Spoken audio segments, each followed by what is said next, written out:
This video contains images of graphic violence and warfare. Viewer discretion is advised. Hi Gusio, Hafade, and Aloha mai kako. Welcome to today's side event titled Indigenous Peoples Decry Militarism in the Pacific. This presentation is for the United Nations Human Rights Council 47th session from 21 June through 13 July in the year 2021. It is under the auspices of Incoming Dios, a non-governmental organization in consultative status with the Economic and Security Council of the United Nations. This event is also co-sponsored by the Kiwani Foundation and the Peace for Okinawa Coalition.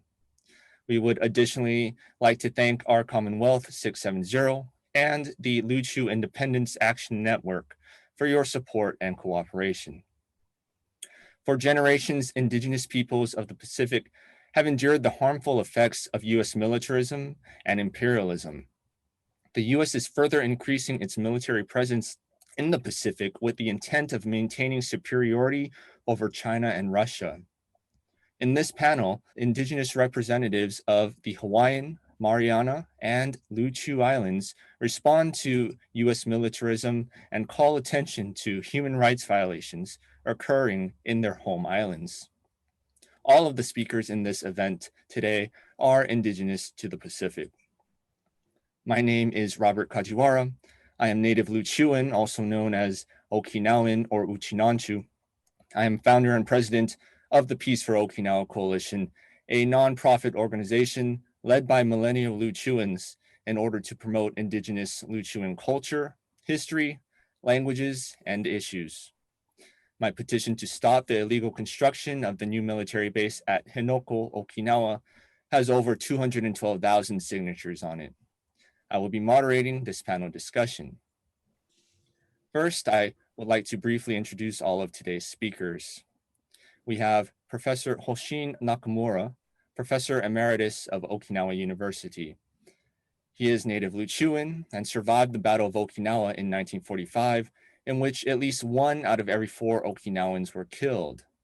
Professor Nakamura has degrees in Asian Studies from the University of Hawaii at Manoa and Seton Hall University. He taught history at Okinawa University for over 20 years and has also taught at University of Maryland and University of the Luchus. Professor Nakamura has been involved in the Luchu independence movement for over 5 decades. He has spoken at the UN Human Rights Council several times in the past, most recently in spring of this year for the 46th session. Professor Nakamura, welcome. Next, we have Representative Sheila Babauta of the Commonwealth of the Northern Mariana Islands, also known as the CNMI. A daughter of the CNMI, Sheila Babauta is passionate about contributing to a brighter Marianas. At the age of 29, she gained the trust and confidence of her community in Precinct 4 and began serving as a member in the 21st CNMI House of Representatives. Sheila continues to serve in the 22nd CNMI legislature and currently holds key leadership positions as chairwoman of the Natural and Cultural Resources Committee, vice chairwoman of the Education Committee, and floor leader of the Saipan and Northern Islands Legislative Delegation. She believes that responsible management of our natural resources is essential to improving quality of life in the Marianas and ensuring that future generations have access to these resources. She aims to promote policies that preserve biodiversity, supports ecological balance, and encourages the sustainable management of our resources to contribute to the long-term economic development in the Marianas. Representative Babalta last spoke at the UN Human Rights Council 46th session. Welcome, Representative Babalta. Also from the Mariana Islands, we have Madam Moneka De Oro, an Indigenous Chamorro mother, peace activist, educator, and community organizer. She is currently a Just Transition Curriculum and Policy Fellow with Climate Justice Alliance, where she co-coordinates community-based solutions with member organization Micronesia Climate Change Alliance. She is deeply involved in efforts uplifting the experiences of Pacific Islanders on the front lines of the climate crisis. She received a BA in anthropology in 2011 and a Micronesian Studies graduate program certificate in 2019, both from the University of Guam. De Oro has wide professional and volunteer experiences in social justice, historic preservation, environmental protection, and cultural perpetuation. She is on the board of directors for the Guam Environmental Protection Agency, was selected by the U.S. State Department as a Young Pacific Leader in 2019, and an alumni of the Sierra Club Women's Earth Alliance 2020 Accelerator Program. Welcome, Madam De Oro. From Hawaii, we have H.E. Leon Kalahau-Siu, Minister of Foreign Affairs for the Hawaiian Kingdom, and a prominent strategist, advocate, and spokesperson for Hawaii's independence. Minister Siu is a familiar participant in Geneva at the Human Rights Council and is working to restore or develop new relations between the Hawaiian Kingdom and other states. He is the chair of the Decolonization Alliance based in New York City, a co-author of the book Modus Vivendi, Situation of West Papua, and was nominated for the 2017 Nobel Peace Prize. Welcome, Minister Siu. Aloha. Also from Hawaii, we have Madam Laulani Teale, a peace builder, activist, and musician from Windward, Oahu. She is the coordinator of Ho'opaepono Peace Project, an affiliate of Seventh Generation Fund for Indigenous Peoples. She is trained in La'al Lapa'al, traditional herbal medicine, Ho'oponopono, or traditional peace process, and midwifery. She is also an artist, mother, and community health worker. She holds a master's degree in public health, specializing in community health development and addressing health issues related to colonization and activism. Welcome, Madam Teale. To begin our discussion today, the first topic we would like to discuss is the history of U.S. militarism in these respective island nations. So we would like to first turn to Professor Nakamura to share the history of U.S. militarism in the Luchu Islands or Okinawa. Professor Nakamura. Now, a brief historical background of U.S. militarism in the Ryukyus. Militarization of the Ryukyu Islands began with Japan's territorial expansion before the Pacific War. Japan confiscated indigenous Ryukyuans' farmland. This is a photo of the Ryukyuan indigenous kingdom's high government officials. This is a map located, Ryukyu Islands located between southern Japan, Kyushu, and Taiwan in the south. In between these islands are called Ryukyus or Ryukyu Islands. The parentheses say Japan. It means it used to be independent nation, but Japan took over by military force. Japan and constructed more than 10 airfields in the name of defending the homeland of Imperial Japan. Japan lost the Battle of Okinawa in 1945. The US military forces took over all the bases that the Japanese had built. After the Pacific War was over with the total defeat of Japan, the US military forces should have left the Ryukyus. However, they kept staying and gathered the inhabitants into various concentration camps in order to construct a new US military bases. Without the permission of the landowners, the US military authorities unlawfully destroyed people's houses and confiscated their fertile farmlands by using bulldozers and bayonets. The US military air base in Kadena, Okinawa, was used to bomb North Korea and North Vietnam during the Korean War and Vietnam Wars. Okinawa used to be called the Devil's Island in Vietnam those days. Since the US military occupation, countless human rights violations have been committed by the US military soldiers in the Ryukyu Islands. Hundreds of Okinawan women were raped and many of them were killed. And numerous military base-related crimes and accidents occurred. Major impacts of US militarism in our island nation will be reported today. Thank you. Thank you, Professor Nakamura. Next, we would like to ask Madam Moneka De Oro to talk about the history of the Mariana Islands. Okay, so the Pacific Islands and Guahan and the Marianas specifically have a long history of colonization. We were the first islands in the Pacific to contact European explorers 500 years ago in 1521 when Magellan landed on the southern shores of Guam and Umatic, and we were colonized by Spain heavily for 300 years. And at the end of the Spanish colonial war in 1898, Guahan was separated from her sisters in the rest of the Northern Marianas and was ceded to the United States, and Spain bought the Northern Mariana Islands. So at that point, that's the first time that we've had a division in our archipelago, and we have been divided since then politically. After World War II, Japan took control, or I'm sorry, after World War I, Japan took control of the Northern Mariana Islands.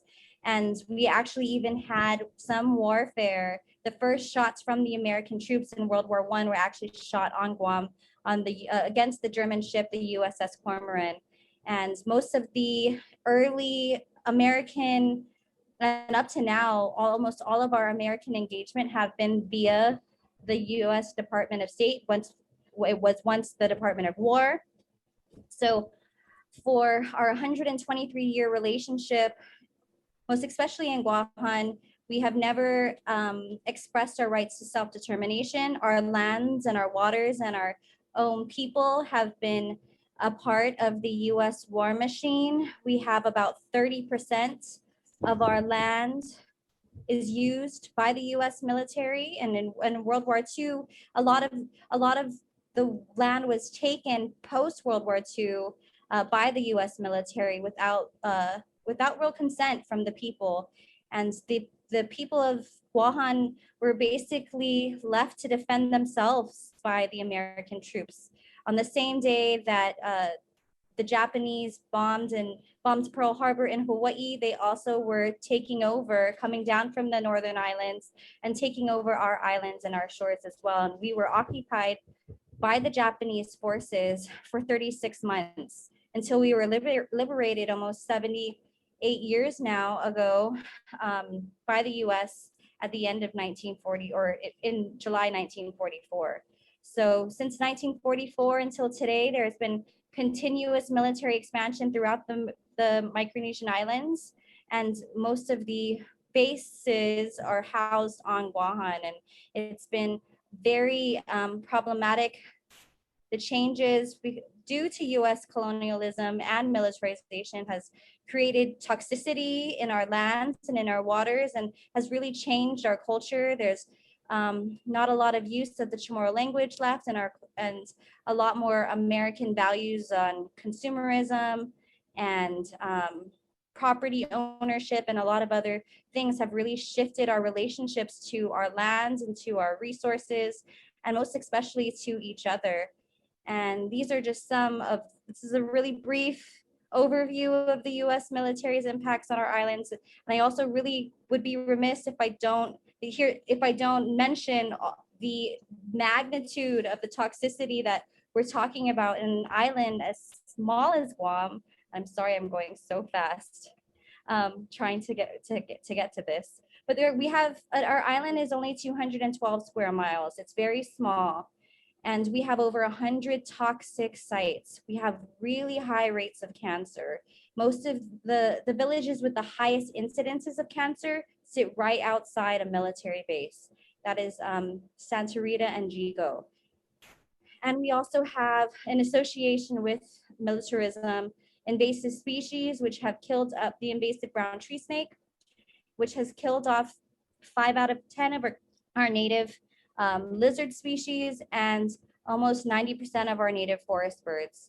So it's really destructive on a ecological, spiritual, and cultural level, the amount of destruction that the US military has brought to the shores of Guam. Thank you, Madam De Oro. Representative Babalta, is there anything you would like to add regarding the history of militarism in the Marianas? Thank you, Robert, and thank you, Ms. Moneka, for sharing such a comprehensive history of militarism in our Mariana Islands. I just wanted to also highlight that our Mariana Islands has had a very long history of occupation, and also emphasize that when Spain sold the Northern Mariana Islands to Germany, our political separation from Guam really happened. And so after World War I, when Japan defeated Germany and occupied our islands, they began to station themselves in our northern islands. And after an occupation of over 30 months, the CNMI, the Commonwealth of the Northern Mariana Islands, played a pivotal role in the war efforts, especially basing the Air Force bombers, the Enola Gay and the Boxcar Air Force bombers before their missions to Hiroshima and Nagasaki in Japan. We then became part of the United Nations Trust Territories, where the US Navy initially had civil responsibility over our Northern Mariana Islands. And at this time, we were still very separated from Guam.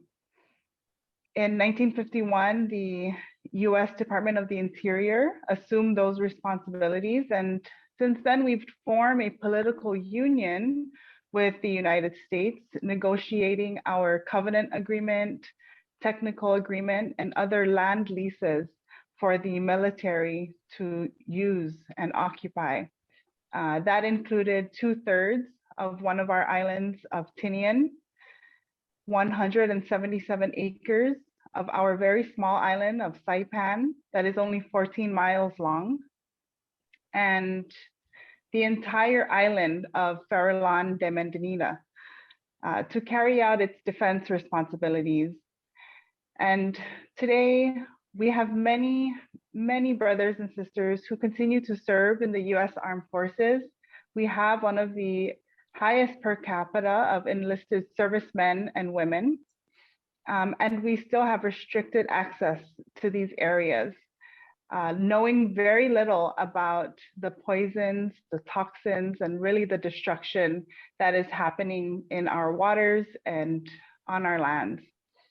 In recent years, the Department of Defense has proposed significant projects that threaten our natural resources, and that has brought much concern to the community and to our officials at large. So I'm very grateful to be here today and to be a part of this discussion where we can realize how connected we are in this grand Pacific theater of military efforts. Thank you, Representative Babalta, and also thank you to Madam Moneka De Oro, both for sharing about the history of US militarism in the Mariana Islands. Now we would like to turn to Madam Laulani Teale to share about the history of US militarism in the Hawaiian Islands. Madam Teale. Hawaii, and still is an invasion in 1893 changed pretty much everything here. And is that prior to that invasion in the 1800s, Hawaii was not only the most literate nation in the world and one of the strongest in terms of protecting human rights, but also specifically developed the concept of neutrality that later became very important for other countries. That is very important background, because when the United States military invaded in 1893 and has not left since then and has continued to constantly expand. Since that time, it is specifically going against that work of neutrality and that vision of a free Pacific that serves as the center of peace in the world.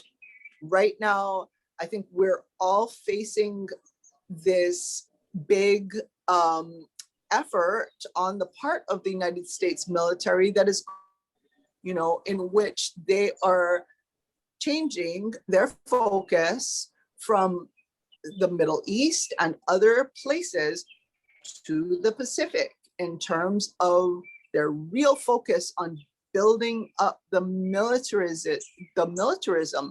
And we're already seeing it. We're already seeing many, many different things. And meanwhile, they're not cleaning up their mess. Just as the Uchinanchu people face a lot of crimes, a lot of abuse of women, and often transgender people as a result of militarism, we're facing that as well. And I believe that everywhere that the US military occupies is facing that kind of thing. So I know that there's so much to cover and I want to make sure to leave time, but those are some of the effects, that's some of the background of the US military, that its occupation that started in 1893 really escalated during World War II. And one thing I have to say about that is that Japan did not bomb Hawaii did not bomb Pearl Harbor for the oysters. It is,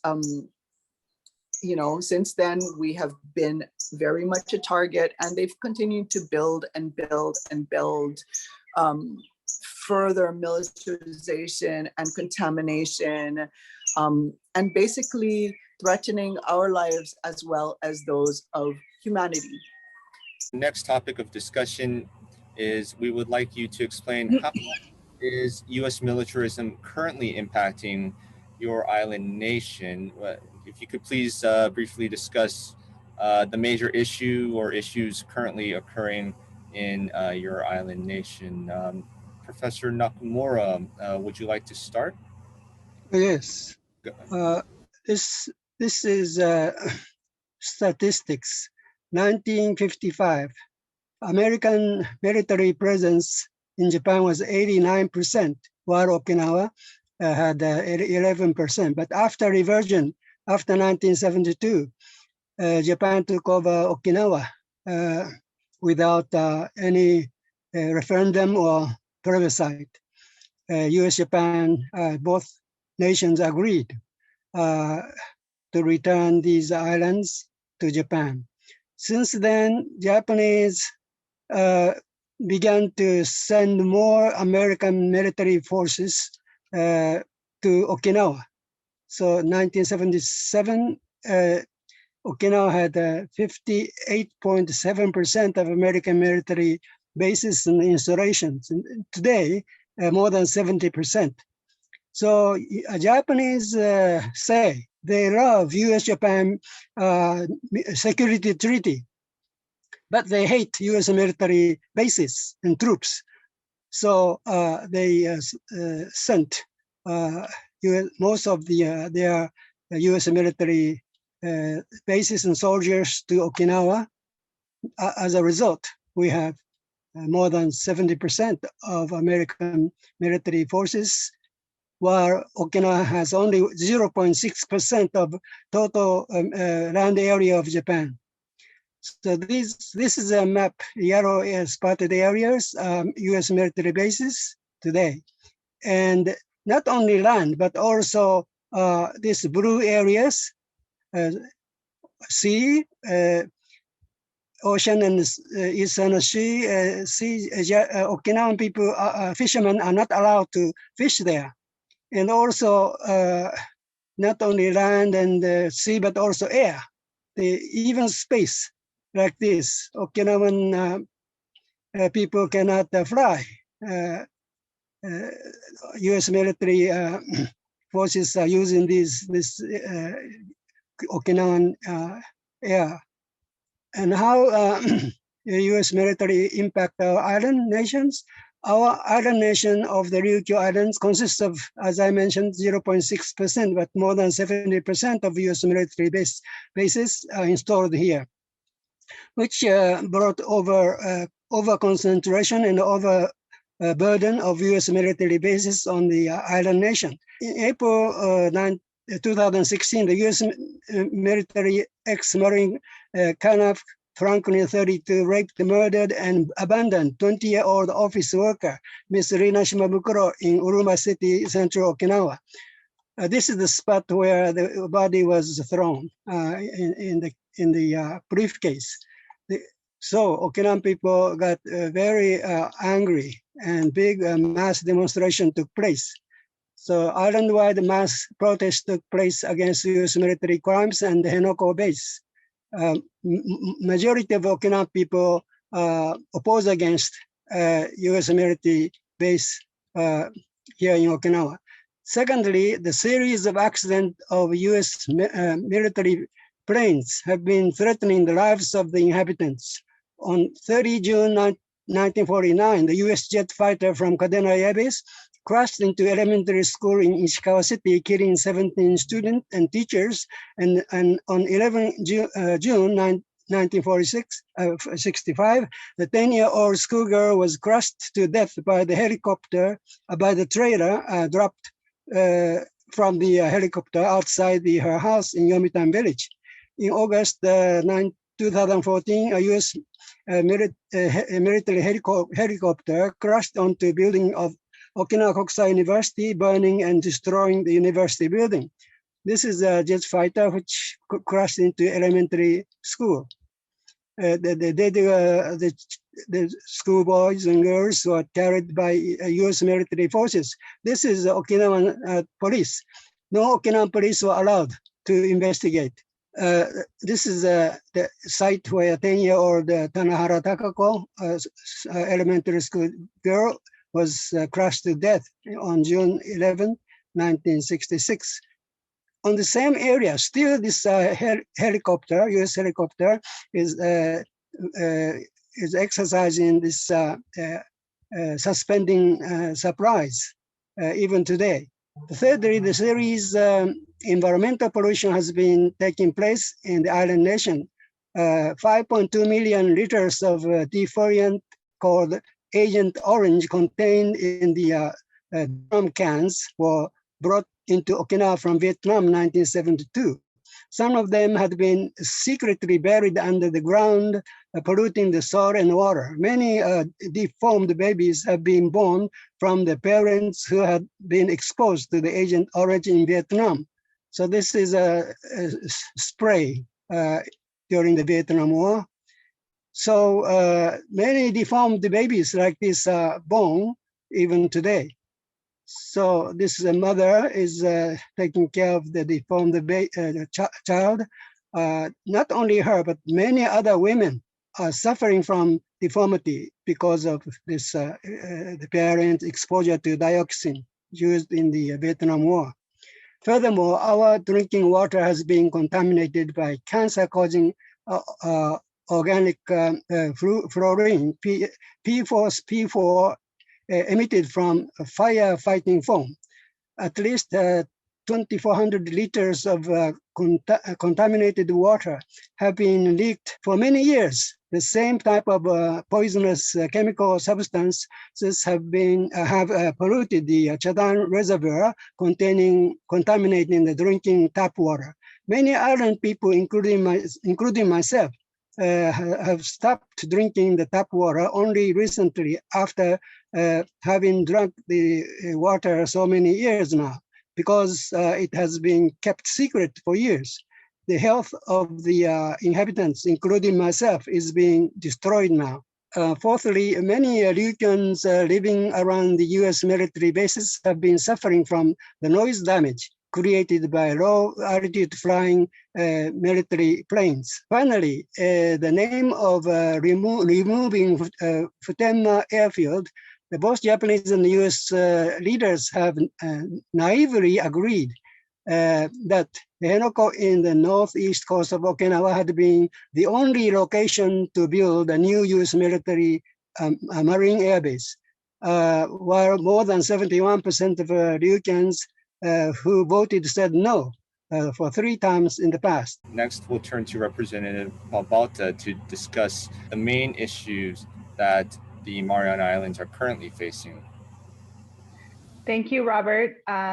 Well, in addition to the negative impact on health, culture, and ancient burial sites, we have limited access to our lands and our waters. And to this day, our lands are scattered with unexploded ordinances, restricting access and just threatening our safety.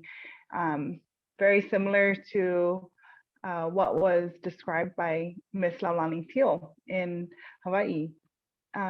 In recent years, the Department of Defense has proposed 4 major significant projects: the Guam and the CNMI Military Relocation Project, the Mariana Islands Training and Testing Project, the Divert Activities and Exercises Project, and the CNMI Joint Military Training Project.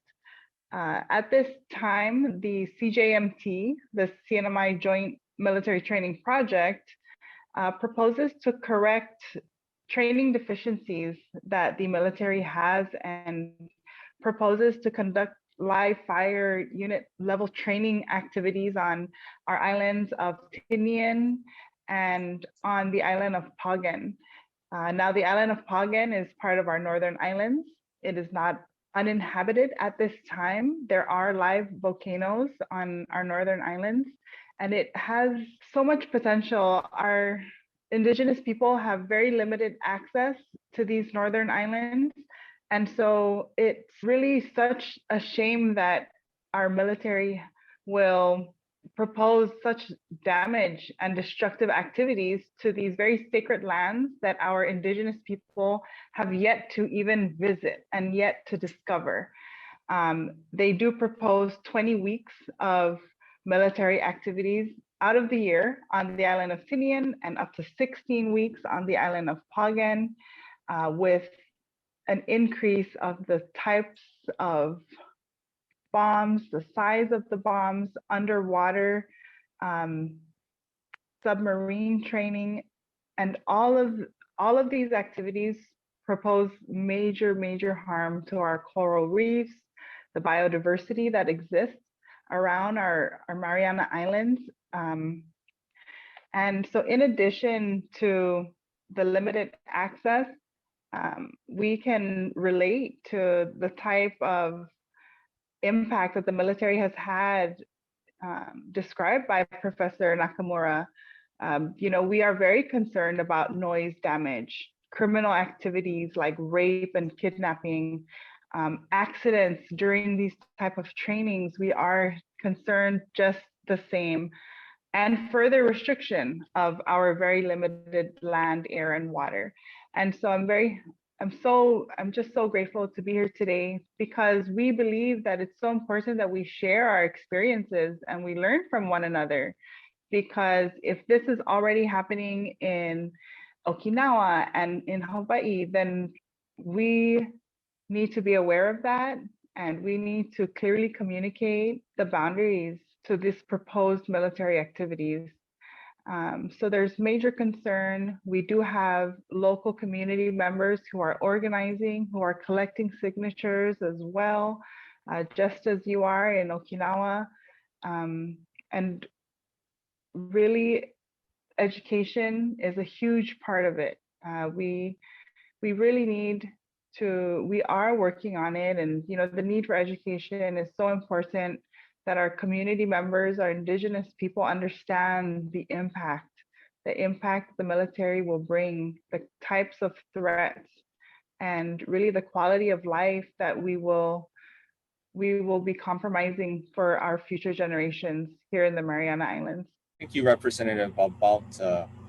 Madam De Oro. So some of the impacts that we're seeing and feeling right now throughout the entire Pacific is, the worries, the troublesome notice that the Runit Dome in Eniwetok Island, where most of the nuclear waste was stored after the testing of 66 nuclear bombs in the Marshall Islands, is cracking. So this is something that's on the radar for most of the Pacific, because this is going to affect something that's so important to all of us, our ocean and our fish resources. These are resources that we've depended on for thousands of years. And the radioactivity from the impacts of the nuclear bombs on the Marshall Islands has also affected, and we're still dealing with the downwind impacts and the cancer caused from those nuclear testing in the Marshall Islands just 40 to 50 years ago. I also wanted to share a little bit of what Sheila was talking about in regards to this type of activity that will be happening in our islands. And this is already happening, and with the increased militarization, this is the island of FDM. And this is a critical habitat for some coral species and bird species, and the military is going to be using it at a rate 600 times more than they're currently doing.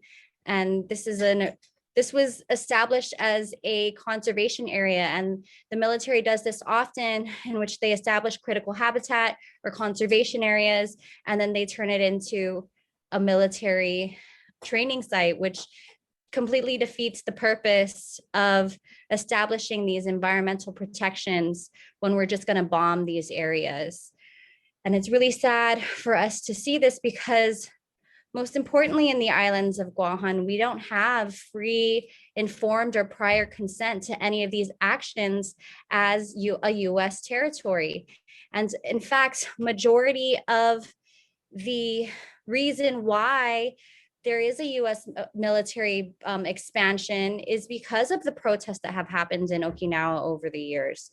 A lot of the marine, the choice to choose Guam as a relocation site is because we don't have an ability to say anything about what the US can and can't do on our own homelands. And it's so important for us to continue to seek solidarity with all the other islands and all the other peoples who are affected by US militarization. This is a Google shot from one of our sister organizations on Guahan, Putahila Texan, of the amount of lands that have been destroyed and desecrated over ancestral sites in northern Guam for the upcoming Marine base and for the firing range complex. We're talking huge military development, over 900 football fields of land bulldozed without free and prior consent of the Chamorro people. And especially the business community and the political community is very adamant that the militarization of our island is beneficial, when we know for a fact, just looking at our toxic legacy of the military and what it's done to our island, that it really isn't. And as Sheila was saying, we really need to be acting and thinking for our descendants. And this is just a drawing of a latte stones, which have been the pillars of our people for so long, destroyed for military bases. That we are now facing multiple different studies that we have to had respond to over the last decade, from the Mariana Inter-Range Complex, or the MERC, and the Mariana's Inter-Island Training and Testing Complex, which is the MIT. There's all of these different acronyms, and military jargon is the way that they present the information to our community. So it's so hard for our community to really understand the impacts of all that they're doing, because they present it to us in a way that's very inaccessible for our people. Most of our people have English as a second language or only read at a third grade level. So a lot of this is very technical language, and it's really hard for us to wrap our minds around what exactly the impacts of these different projects are. I work for Micronesia Climate Change Alliance, and climate change is something that's affecting us globally, and we can't have and speak about climate action if we aren't speaking about demilitarization of the world, because the US military is the largest single consumer of fossil fuels. It is the protector of the fossil fuel industry, and it is the single largest polluter of fossil fuels. So any talk about climate change and climate action is, if it doesn't address war and the mechanisms of war, then it's inadequate. And we need to be ensuring that we're not just fighting for not warming the planet, but also stopping wars in that. So some of the immediate changes that Micronesia Climate Change Alliance hopes for is a human rights intervention and support for Chamorro self-determination in Guahan. There is a recent UN Rapporteur report that outlines all of the different ways in which the military action has violated our rights, our human rights and our indigenous rights on Guahan. Sususmasi, and thank you for having me on today. I really appreciate being able to speak for our islands and for our future. Next, we would like to turn to Minister Siu. What would you or your organization like to see changed in Hawaii in the immediate future? Yes, well, as far as what's going on now and the future, we continually hear of more and more expansion here in the islands. In recent times, just in the last couple of weeks, there was a big announcement about, not a big announcement, a small announcement, but a big project. And that is they're going to be creating a huge ammo dump expanding the current one that is over near Pearl Harbor. And they're going to be expanding it many times over. It's going to be the largest U.S. ammo dump in the world. And what they're storing there is just armaments and explosives and ammunition, and putting our people in further danger of not just the possibility of an attack from a foreign source, but also by an accident,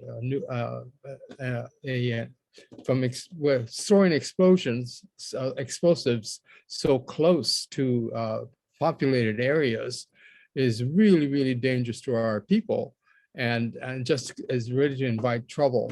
So that's one of the things. The other thing is that the Russians recently, a week and a half ago, conducted exercises, military exercises, naval exercises, just off the Hawaiian Islands. They said they were about 200 miles away from the Hawaiian Islands. However, one of the satellite pictures showed that one of the Russian ships was 35 miles off the island of Hawaii. So there are things going on here in Hawaii that indicate that everything's ramping up, as Laulani had mentioned earlier.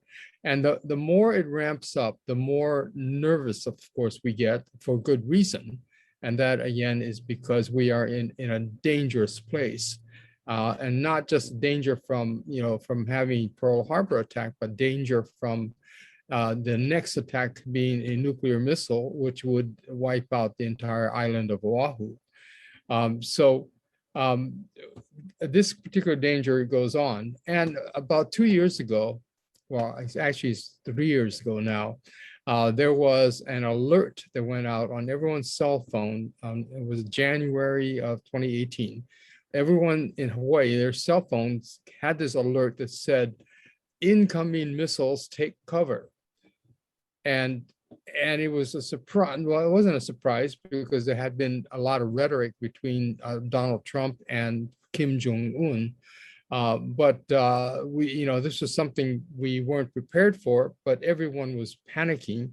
And they did not create an all clear signal until 40 minutes after the initial announcement.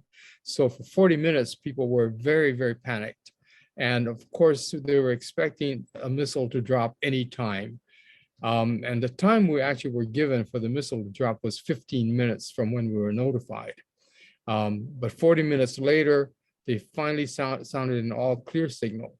But as we began to sift through what happened, we realized, one, there is no defense for Hawaii. And missile defenses that they have talked about or they have experimented with have not been sufficiently successful to guarantee that missiles will be struck down. Just one held less than a month ago failed to explode an incoming missile. So we are really very, very concerned about the situation that we are in, but also the situation that every one of the Pacific Islands that has US military installations are in, because we all are sitting ducks. And there is no way that the United States can guarantee our safety, and they don't even appear to be trying. So what we need to do, again, what we're looking at is that the reason we're speaking to the United Nations through this medium is that we need to have the United Nations assist us in demilitarizing our islands. And so we need to continue to talk with one another and come up with a strategy, a really strong strategy that we can use to cause the United Nations to demilitarize the Pacific and denuclearize. But the United Nations passed a resolution which went into effect in January of abolishing nuclear weapons, which is great. But now let's see how we're going to implement something like that. So I really want to encourage our discussion to continue in this area on what specific recommendations we can make to the United Nations, other than pronouncements, but something that we can actually sink our teeth into to really cause the United States to demilitarize our Pacific Islands. In Hawaii, of course, that's strongly tied to our struggle for independence. By doing what we're saying is that when the Hawaiian Islands becomes an independent country once again, and we're expecting that to start to roll over fairly soon, when we do become independent again, then we are the ones that are to determine what can and cannot be in our neutral country. In other words, all foreign military will have to leave. The United States would have to leave. And we would go again back into a neutral country, being a neutral country, meaning we won't build up armaments for any kind of offensive use. Anyway, so we would have at that point, as a sovereign nation, we would have the ability to determine and to actually order the United States to withdraw. And so this is something that we're working for as a solution for us. But generally speaking, we need the entire Pacific to be demilitarized, because this is not a condition or a situation that we can sustain ourselves in, because it is too much of a threat hanging over our heads, and something that can go off anytime, as that missile alert told us. It could have happened, and we would have been wiped out. So fortunately, it didn't happen, but we need to pay attention and to cause the situation to shift so that we have control of our own destiny and our own safety and our own resources and all of these things. So I really want to encourage this dialogue that we're having right now to continue and to deepen. And I know that others from our areas are involved in these discussions, but let's plan some strategies as to how we're going to actually affect a change, and how we can coax or convince or somehow get the United States to demilitarize our islands. Thank you. Madam Teale, is there anything you would like to add?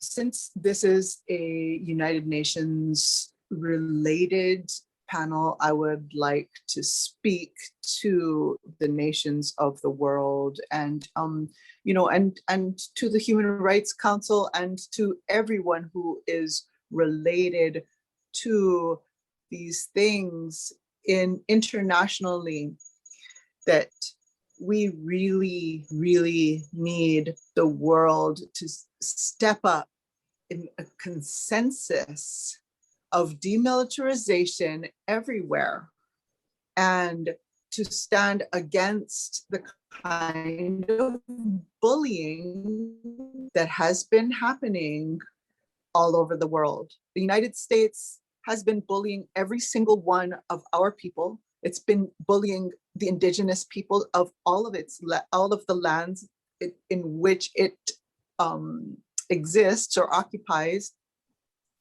And it has been bullying the rest of the world as well.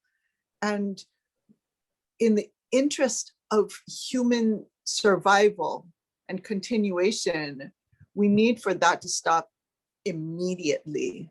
And I don't mean this as a long-term strategy. I mean that we need efforts to begin to put actual halts onto these acts of militarization right away. We are being held down, and we are being fed this idea that we cannot oppose this largest bully in the world, and that the world will not oppose that bully. And what we need to do is to stand together and rise up and oppose that bully in peace, and to allow our aloha, which has been prophesized as a force that will help humanity to find its way again in these troubled times, and to find that aloha within ourselves so that we can meet the challenges, so that when the oceans rise and when we, as the high point in the Pacific, are inundated with climate refugees, which is going to happen, that we can deal with that situation as an independent country that can make our own decisions and do so with human rights of everyone. So I guess that's saying a lot, but these are the things that I would like to see immediately, because we don't have time to wait. Thank you, Madam Teale. Any closing thoughts from any of our panelists? Professor Nakamura, do you have any closing thoughts? Okay, listening to the representatives, I realize we have common problems to solve. So I think we need to unite and express our wish, hope for proposal to United Nations Human Rights Committee. They need to know, our world need to know what is going on in the Pacific under the US militarism. Many people probably don't know in the United Nations, but listening to today's presentation, I realize we have common problems to solve together. We need to unite, get together. We cannot do it in isolation. So we need to unite and let the whole world know through the United Nations Human Rights Council. Yes. Thank you very much for your presentation. I learned a lot from you. Thank you, Professor Nakamura. Representative Babalta, any closing thoughts? I am just so grateful. Thank you all for your voices and for teaching me as well. I too agree that we should unite and we should make our voices heard as we come in a unified stance about militarism in the Pacific. And because I do believe not many people know about what's happening in the Pacific, it is a responsibility that we have to our descendants and to the children of the future. So thank you very much for having us on today. I look forward to continuing this dialogue and to strengthening our relations. Thank you, Representative Babalta. Minister Siu, closing thoughts? Yes. Again, thank you so much for having this this event. And I believe that this is not just the start, but we are at a point where we are needing to make a breakthrough, and that breakthrough on uniting our minds and our hearts and our efforts, so that we can actually see the realization of a decolonized and a demilitarized Pacific.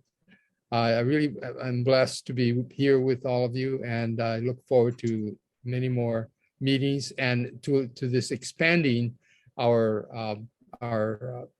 group here, or our efforts. And I'm thinking quite a bit about the other Pacific islands, many of whom went through demilitarization campaigns from the 60s, 70s, and 80s, very strong campaigns in the Pacific. So we need to also look for their support as well, and to look for their expertise and their help, as well as in order for us to access the proper platforms we need at the United Nations and also among other global organizations. So I'm talking about the Pacific Islands Forum and some of those other organizations that can really be a big help to us. So mahalo nui, good to see everyone. Thank you. Thank you, Minister Siu. Madam Teale, any closing thoughts? I would just like to give my mahalo and aloha to all of the panelists. It's so good whenever we are together. You know, this, in many ways, we need to remember that the entire concept of a nation state is not that old, but our identity as peoples and our connection to one another is ancient. Mhm. You know, all of us we've been connected for millennia, and we feel those connections, we carry them with us. And it is by standing together and making our voices one voice that we'll be able to transform this